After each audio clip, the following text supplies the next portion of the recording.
요나단에 대해서 하나님 말씀을 나누도록 하겠습니다. 사도행전 20장 17절부터 23절인데요 17절만 개역개정 사판과 쉬운 성경을 연이어서 합독하겠습니다. 다윗에 대한 요나단의 사랑이 그를 다시 맹세하게 하였으니 이는 자기 생명을 사랑함같이 그를 사랑함이었더라.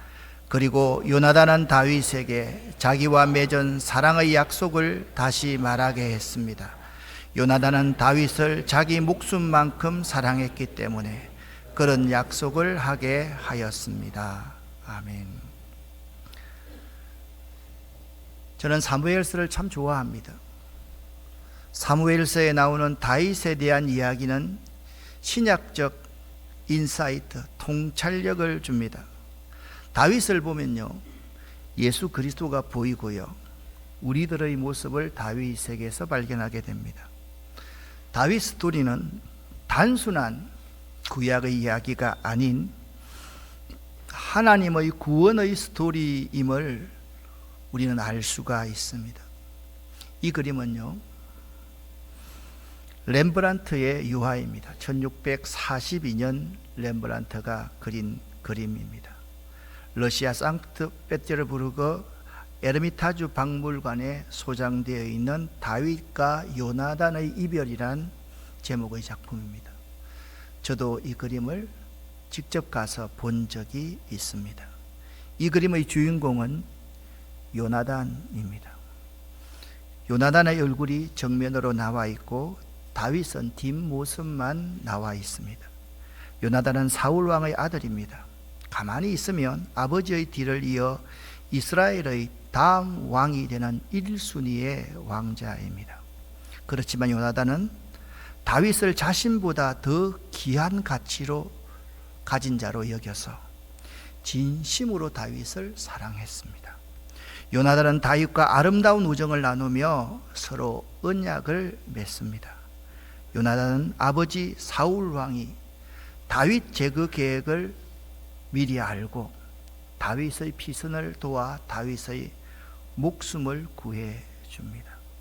이 그림을 자세하게 한번 살펴보도록 하겠습니다. 말씀드렸듯이 요나단의 모습은 정면으로 보입니다. 다윗은 뒷모습밖에 보이지 않습니다.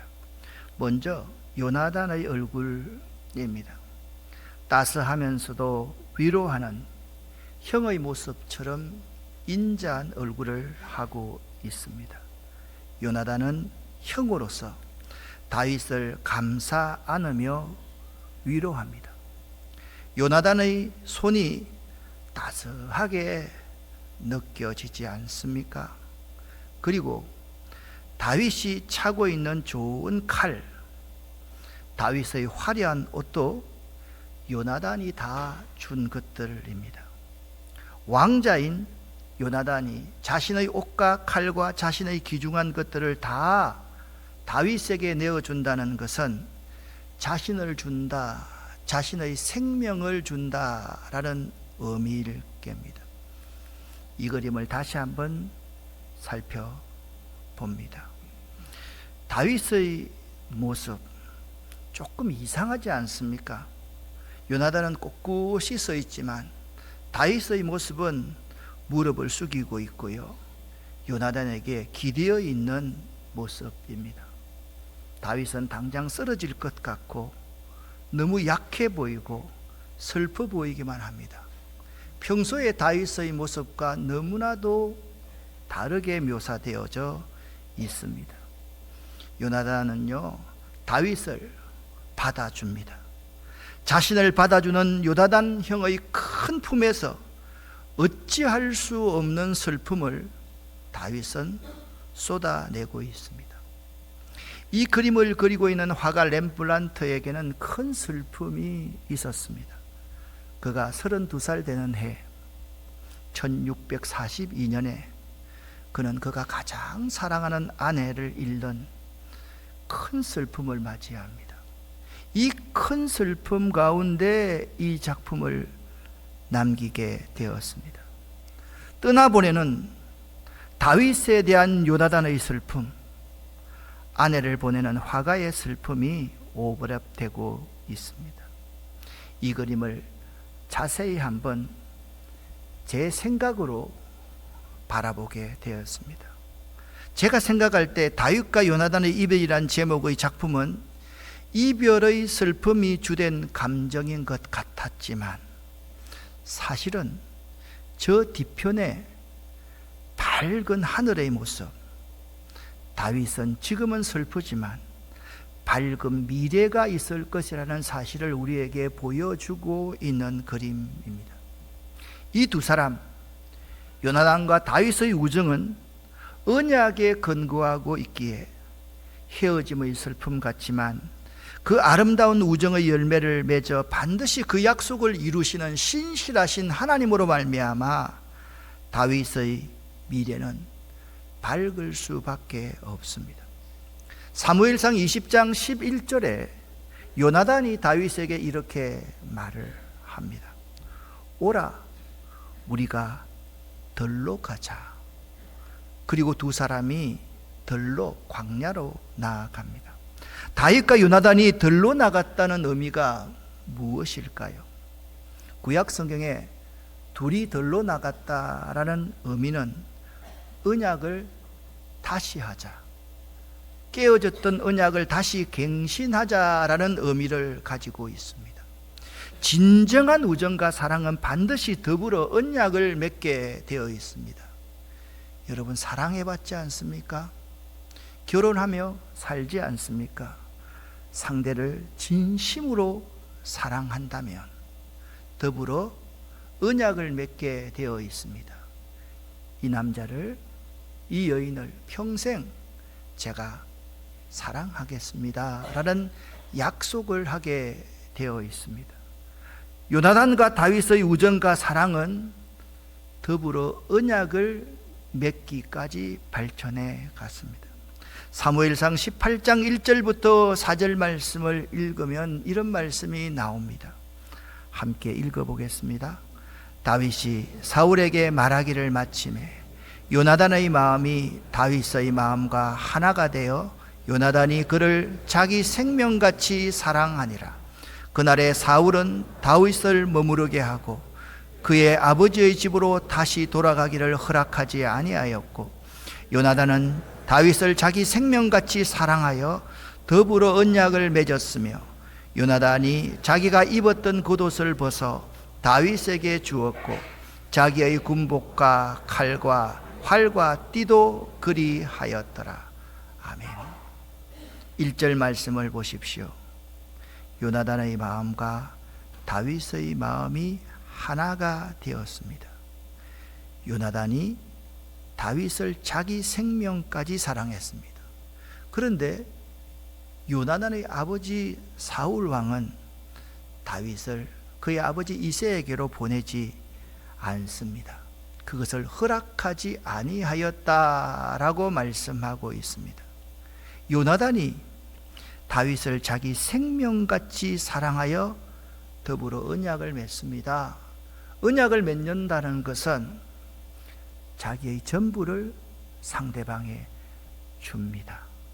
자기가 입었던 겉옷도 벗어주고 자기의 군복도 벗어주고 자기의 칼과 활과 허리띠도 벗어서 다윗에게 주었다. 진정한 언약의 관계에 들어갔음을 우리에게 말씀해 주고 있습니다. 언약이란 무엇입니까? 언약이란 히브리어 브리트라는 단어는 둘이 하나가 된다, 자르다, 피가 나도록 쪼갠다 라는 의미를 가지고 있습니다. 그러니까 영원한 파트너십을 의미합니다. 완벽한 의존관계에 들어간 자유를 누림을 의미합니다. 여러분, 연애해 보셨죠? 옛날에 통행금지가 있을 때 밤 10시가 왜 그렇게 빨리 오는지 모르겠습니다. 10시가 너무 빨리 와서 결혼한 사람이 참으로 많이 있답니다. 결혼하고 나면 이제 자유에 제한이 없습니다. 서로가 서로를 마음껏 누릴 수가 있습니다. 이것이 완벽한 의존관계에 들어감을 통한 자유를 말합니다. 언약은 그런 것입니다. 언약을 맺는다, 브리트라는 단어는 나 자신보다, 나 자신의 삶보다 어떠한 것을, 어떠한 존재를 더 사랑해서 그를 더 귀하게 갖게 됨을 의미합니다. 그것이 브리트라는 의미입니다. 성서시대에 내가 상대방과 계약관계에 들어간다는 의미는 이렇습니다.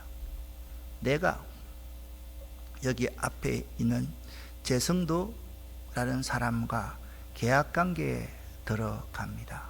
그러면요, 제일 먼저 증인을 데리고 둘이 광야 들로 나가게 되어 있습니다. 증인이 없으면 안 됩니다. 반드시 그리고 재물을 메고 나가야만 합니다. 서로의 이름을 바꿉니다. 제 이름이 전규택이고 여기 목사님이 제성도입니다. 그러면 저는 전성도가 되고 이 사람은 제규택이 되는 것입니다. 허리띠를 바꿉니다. 칼을 바꿉니다. 외투를 바꿉니다. 서로 동등할 때는 서로 바꾸지만 한 사람은 강하고 한 사람은 연약할 때는 약한 상대방에게 자신의 소중한 것을 요나단처럼 다 주게 되어 있습니다. 그리고 서로의 손목에 표식을 만듭니다. 그렇게 말합니다. 이제부터는 나를 괴롭게 하지 말라. 내 몸에 예수의 스티그마를 가졌노라. 사도 바울은 그렇게 말을 합니다. 똑같이 이 손목을 칼같이 날카로운 가지고 긋습니다. 그리고 우리와 굵은 소금 같은 것 가지고 이렇게 문지릅니다.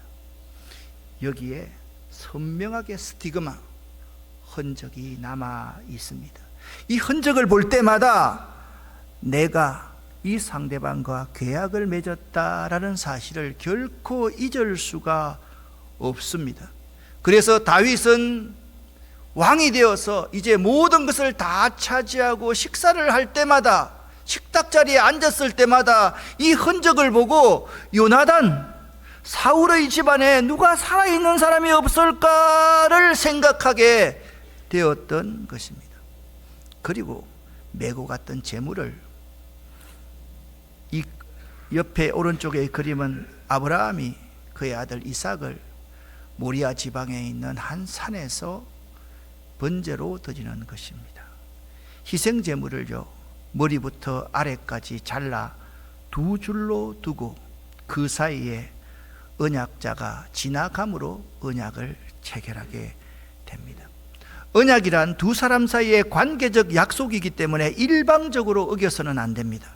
만약 어기면 여기 정수리부터 발끝까지 딱 쪼개은 그 사람의 자름처럼 당한다는 뜻을 의미하고 있습니다. 창세기 15장에 보면 여호와께서 아브라함에게 말씀하시는 내용이 4절부터 나옵니다. 아브라함은 아이가 태어나지를 않는 거예요. 그래서 첫 번째 이런 생각을 했습니다. 내 종, 나이 많은 내 종을 나의 상속자로 했으면 좋겠습니다 라고 하나님 앞에 말을 합니다. 그리고 아브라함이 잘 기다리지를 못해서 처백에서 얻은 아들 이스마엘을 상속자로 하겠습니다 라고 하나님 앞에 말씀을 드립니다. 그때 하나님께서 아브라함에게 말씀하셨습니다. 그 아이는 너의 상속자가 될 수 없어. 네 몸에서 태어난 아이가 상속자가 될 것이다 라고 말씀했습니다. 그리고 하나님께서 아브라함을 밖으로 데려나가서 말씀하셨습니다. 여러분, 히브리적인 사고방식의 특징은 눈 중심입니다. 헬라적인 사고방식의 특징은 기가 중심입니다. 히브리적인 사고방식은 매우 구체적입니다.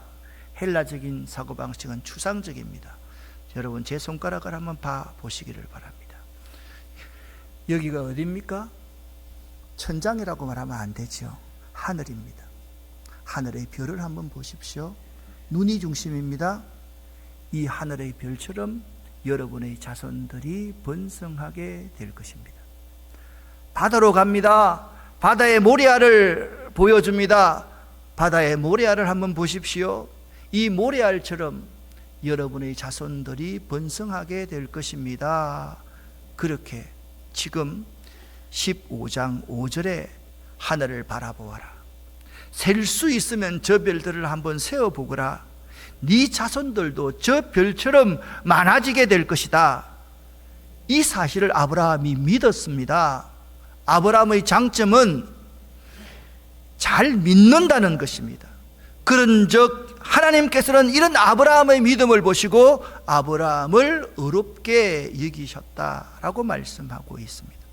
아브라함이 주 여호와여, 제가 상속자가 될 것에 대한 그것을 어떻게 제가 알 수 있습니까? 하나님께서 말씀하십니다. 나에게 3년 된 암송아지 한 마리와 3년 된 암염소 한 마리와 3년 된 순양 한 마리를 가지고 오너라. 그리고 산비둘기 한 마리와 집비둘기 새끼 한 마리도 가지고 오너라. 아브라함이 그 모든 것을 하나님께로 가지고 왔습니다. 아브라함이 그 동물들을 다 죽인 다음에 그 몸통을 반으로 갈라서 서로 마주보게 해 놓았습니다. 하나님은요, 언약을 하시고 그 희생을 드릴 짐승들을 가져오라고 하셨고 그 짐승들을 쪼개었다. 언약의 표시입니다. 이 쪼갠 사이로 하나님께서 그 피 가운데로 지나가시게 되어 있었습니다. 해가 져서 매우 어두운데 갑자기 연기 나는 화로와 타오른 횃불이 나타나서 반으로 쪼개어 놓은 동물들 사이로 브리트 지나갔습니다. 하나님의 언약이 성립되는 순간입니다. 그날 여호와께서 아브라함과 언약을 세우셨습니다. 그리고 하나님께서 이런 말씀을 해 주십니다. 내가 이 땅을 네 자손에게 줄 것이다. 내가 내 자손에게 이 땅을 주리니, 그렇게 약속하셨습니다. 재물 쪼갠 사이로 여호와께서 지나가시면서 그날 하나님은 아브라함과 언약을 세우셨습니다. 그리고 하나님께서는 아브라함에게 이렇게 말씀하셨습니다. 내가 이 쪼개진 재물 사이로 지나갔으니 이제 네가 쪼개진 짐승 사이로 지나가라 말씀하셨습니다. 그것의 의미는 이렇습니다. 나는 약속을 반드시 지킬 것이다. 만약 네가 이 약속을 깬다면, 어긴다면 이 쪼개진 짐승처럼 되리라, 그렇게 말씀하신다는 의미입니다. 재물 사이로 하나님이 브릿 지나가십니다. 그것은 하나님의 언약이 굳건히 성립되었음을 우리에게 말씀해 주고 있습니다. 이제 언약을 맺은 서로가 재물을 나누어 먹습니다. 그리고 함께 춤을 춥니다. 그리고 그곳에 반드시 징표를 세우게 되어 있습니다. 그리고 서로가 약속을 갱신하고 다시 돌아옵니다. 이처럼 언약은, 약속은 생명을 건 우정과 사랑의 성화요, 언약은 피로 가능한 피언약입니다. 짐승을 정수리부터 발끝까지 쪼개었을 때 거기에 피가 철철 흐르고 있을 것입니다. 짐승을 쪼개어 넣고 피가 흐르는 그 가운데로 지나가는 것과 똑같은 것이 언약입니다. 하나님의 언약은 그래서 매우 중요합니다. 하나님께서 이스라엘 백성들과 모세를 통해서 언약하는 장면을 한번 생각해 보시기를 바랍니다. 40일 40야를 모세가 하나님의 산에 금식하면서 하나님께 돌비를 받았습니다. 그때 이 장면에서는 수백만의 이스라엘 백성들이 그 장면을 바라보고 있었습니다. 그 많은 이스라엘 사람들이 다 쪼개진 짐승 사이로 지나갈 수 없지 않겠습니까? 그래서 제단에 절반의 피를 뿌리고 나머지 피를 가지고 백성들에게 다 뿌렸습니다. 너희가 하나님과 피의 언약을 맺었음을 상징적으로 보여주고 있는 것입니다. 여기서 매우 중요한 사실 한 가지가 있습니다. 이것을 여러분이 잘 기억하셔야만 됩니다. 많은 그리스도인들이 이 부분에서 오해가 있기 때문에 하나님의 언약을 잘 이해하지를 못합니다. 하나님과 인간의 언약은 은혜 언약이라는 점입니다. 무슨 말씀입니까? 이런 뜻입니다. 하나님의 은혜 언약이란 반드시 하나님께서 인간들에게 이렇게 하라 명령하시는 것이 아닙니다. 만약 언약을 명령으로 생각하니까 많은 사람들이 부담이 갑니다. 이거 못 지키면 큰일 나는데 그렇게 언약을 생각합니다. 우리 인간관계의 언약은 그렇기 때문에 그렇습니다. 내가 세입자로 들어갔는데 내가 세를 못 내고 또한 내 역할을 감당하지 못하면 주인이 나에게 어떻게 하겠지라고 생각하기 때문에 이 언약에 대한 잘못된 이해를 우리가 가지고 있다라는 것입니다. 하나님의 은혜가, 하나님의 언약이 은혜 언약이라는 것은 도리어 내가 너희에게 이렇게 해주겠다라고 하나님이 약속하시는 것입니다. 이스라엘 백성들은 자꾸만 이 언약을 율법으로만 해석하고 받아들였습니다. 이거 못 지키면 큰일 나는데 라고만 생각했습니다. 그런 것이 아닙니다. 하나님은 그들의 모습이 어떤 모습이든지 내가 너희에게 이렇게 해 주겠다라고 다가가셔서 찾아가셔서 그들에게 약속해 주시는 것입니다. 그런데 이스라엘 백성들은 끊임없이 지속적으로 반복적으로 하나님과의 언약을 깨어버립니다. 그래서 모세가 하나님과의 언약을 세우고 내려왔을 때 아래에서는 모세의 형인 아론을 중심으로 해서 그들이 금송아지 우상을 만들고 있었습니다. 여러분, 언약할 때 들로 증인과 함께 나가서 마지막으로 서로가 함께 화목제물을 묻고 춤을 추면서 언약을 갱신하고 돌아간다고 그랬지 않았습니까? 여기 모습을 가만히 한번 보십시오. 아론과 이스라엘 백성들이 하나님을 욕되게 예배하고 있습니다. 그들은 말합니다. 우리를 위하여 신을 만들라. 그들이 송아지 형상을 만들었습니다. 그들은 이교도 의식인 띠노름으로 하나님을 욕되게 예배하였습니다. 풍요의 신을 숭배하는 이교도 의식에서 띠노름을 한다는 것은 만취와 비도덕적 성적 광란 현상을 하고 있었음을 말해줍니다. 모세가 화가 나서 돌판을 깨트려 버립니다. 거룩한 분노 가운데 언약의 전급판이 깨어져 버립니다. 언약 파기를 알립니다. 그리고 금송아지 우상을 파괴합니다.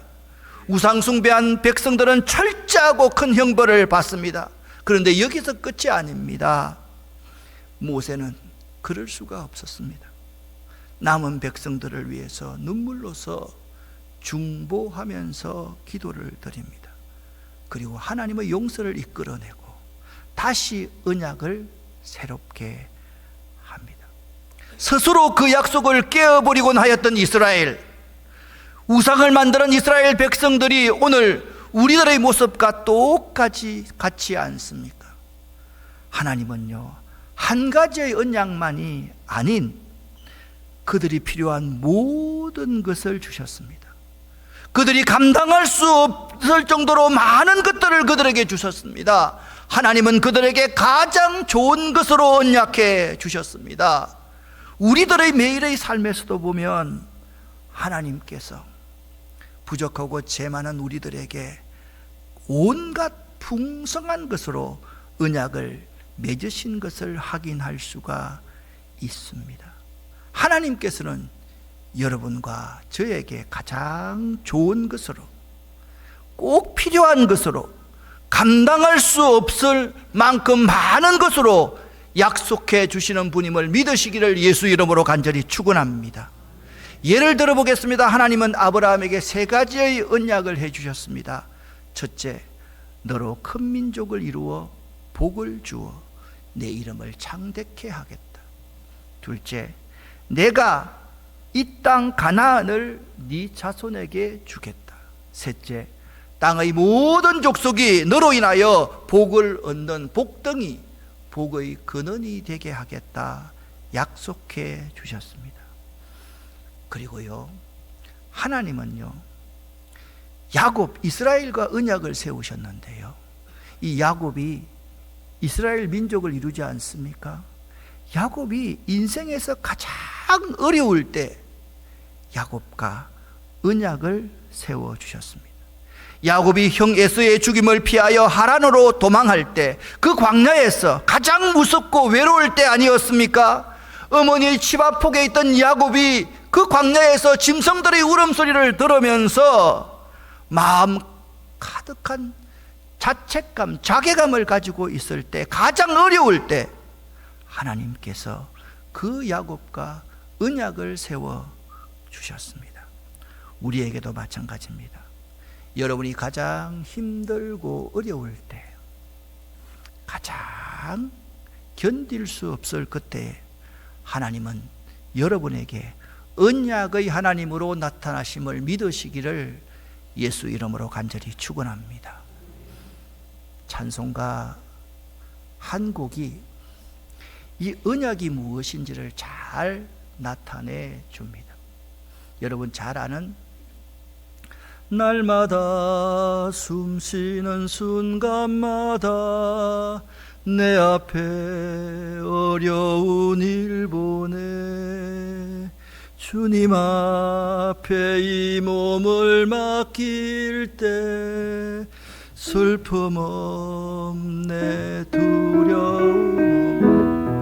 잠깐만요. 첫음만, 이 찬송가 3절이 이 언약에 대해서 어려울 때 우리와 언약을 맺어주시는 내용을 가장 잘 표현해 주고 있습니다. 첫음 인생에 쳐보십시오. 인생의 어려운 순간마다 주의 약속 생각해보네. 내 맘속에 믿음 잃지 않고 말씀 속에 위로를 얻네. 주님의 도우심 바라보며 모든 어려움이 기도다. 흘러가는 순간순간마다 주님 약속 생각. 한 번 더. 인생의 어려운 순간마다, 인생의 어려운 순간마다 주의 약속 생각해보네. 내 맘속에 믿음 잃지 않고 말씀 속에 위로를 얻네. 주님의 도우심 바라보며 모든 어려움이 기도다. 흘러가는 순간순간마다 주님 약속 새겨. 여러분의 인생에 가장 어려운 그 순간에 꼭 주님의 약속하심을 생각하실 수 있기를 바랍니다. 이 약속은요, 항상 유효합니다. 약속은 이례적인 것이 아닙니다. 영원합니다.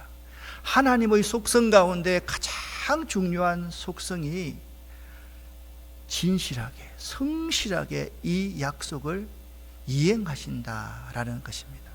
사무엘하 9장 3절부터 8절까지의 말씀입니다.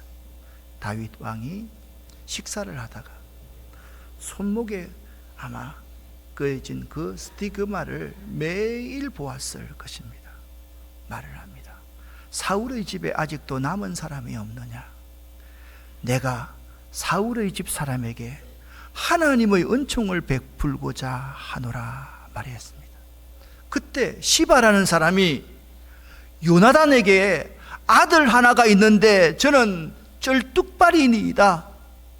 왕이 시바에게 말합니다. 그가 어디 있느냐? 시바가 왕에게 말합니다. 로드발에 있습니다. 로드발이라는 뜻은 풀 한 푼이 나지 않는 곳이라는 뜻입니다. 사람이 살 수 없는 곳이라는 뜻입니다. 그는 장애를 가져서 혼자 살 수 없고 사람이 살 수 없는 로디발 암미엘의 아들 마길의 집에 있다라는 소리를 듣자마자 다윗 왕이 급히 사람들을 보내어서 머비보셋을, 요나단의 아들 머비보셋을 자기 앞으로 데려옵니다. 머비보셋은 아마 오늘이야 내가 죽었구나, 왜냐하면 원수 집안의 자손이기 때문에 꼼짝없이 죽었거나 생각합니다. 7절 말씀을 보십시오. 머비보셋이 얼마나 떨고 있었는지 이렇게 말합니다. 그에게 이르되 무서워하지 말아라. 내가 반드시 네 아버지 요나단으로 말미암아 네게 은총을 베풀리라. 그렇게 말씀하고 있습니다. 죽었던 머비보셋이 이렇게 절하면서 말합니다. 이 종이 무엇이기에 왕께서 죽은 들깨 같은 나를 돌아보시나이까. 그렇게 그 앞에서 보복하면서 통회하고 자복하고 있는 모습을 볼 수가 있습니다. 오늘 다윗이 이렇게 머비보셋에게 말합니다. 내가 반드시 네 아버지 요나단으로 말미암아 네게 은총을 베풀리라.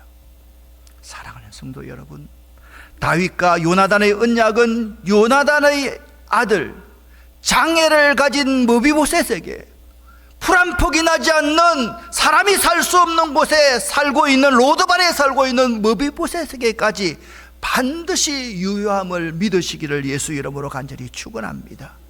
이 언약을 어떻게 맺었습니까? 증인을 드리고 들여 나갔습니다. 하나님 앞에서 꼬람되어 하나님 앞에서 그들이 언약을 맺었기 때문에 하나님이 그 언약을 보고 계시는 증인이시기 때문에 그 언약 관계를 주도하시고 잘 규정을 지키는지를 지금 보고 계시는 것입니다. 이제 우리들이 선택하고 결단할 수 있어야만 됩니다.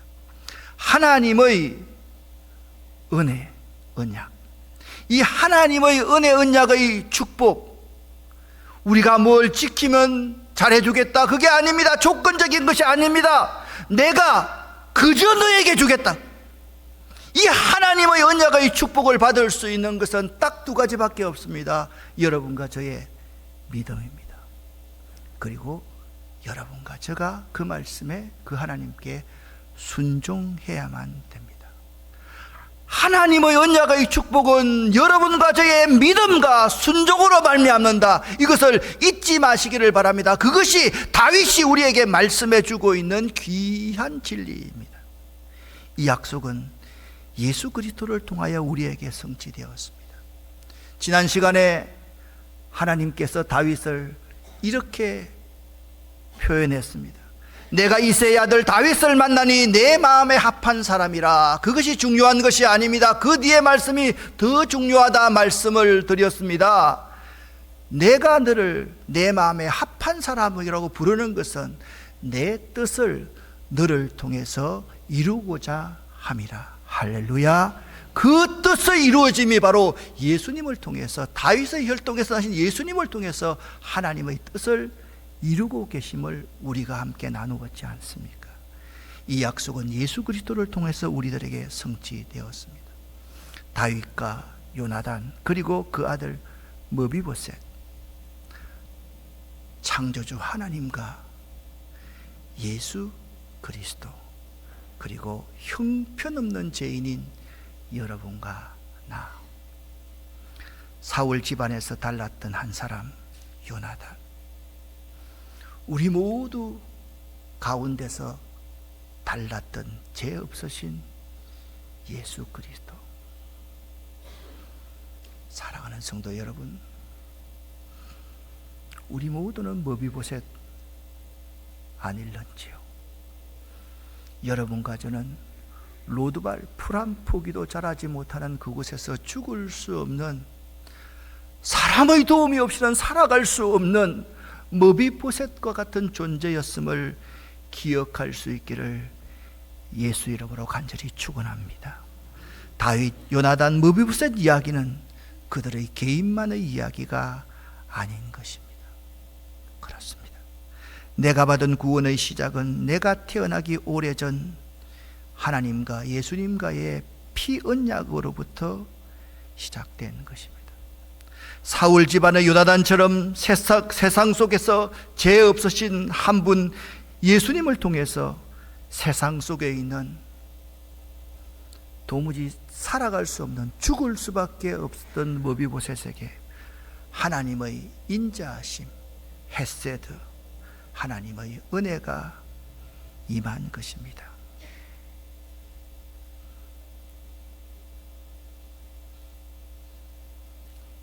이 얼마나 감사한 일입니까? 하나님의 언약, 하나님의 은혜, 한없는 그분의 사랑, 그것은 영원히 요동치 않는 우리의 믿음의 근거이고 우리의 출발점인 것입니다. 사랑하는 성도 여러분, 문제는요, 로드발 풀 한 포기도 나지 않는 그 저주의 땅, 그 가난과 저주의 땅에 계속 우리들이 거하려고 한다는 것입니다. 로드발에 있는 나 머비보셋에게 다윗 왕이 왕의 식탁에 초대합니다.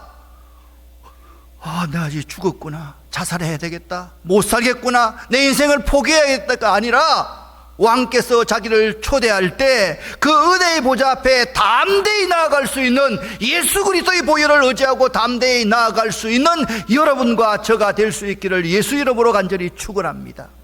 예수 그리스도, 그분은 새 언약의 중보자이십니다.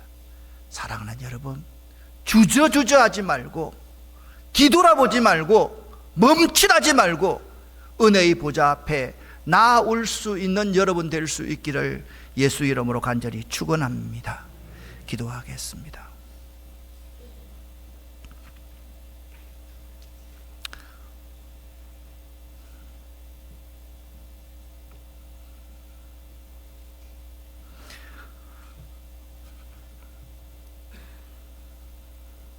하나님 아버지, 우리들이 머비보셋 같은 존재였음을 고백합니다.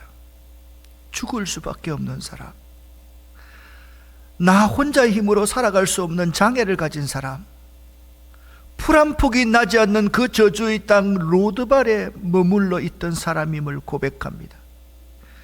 내가 네 아버지 요나단으로 말미암아 반드시 너에게 은혜를 베풀리라.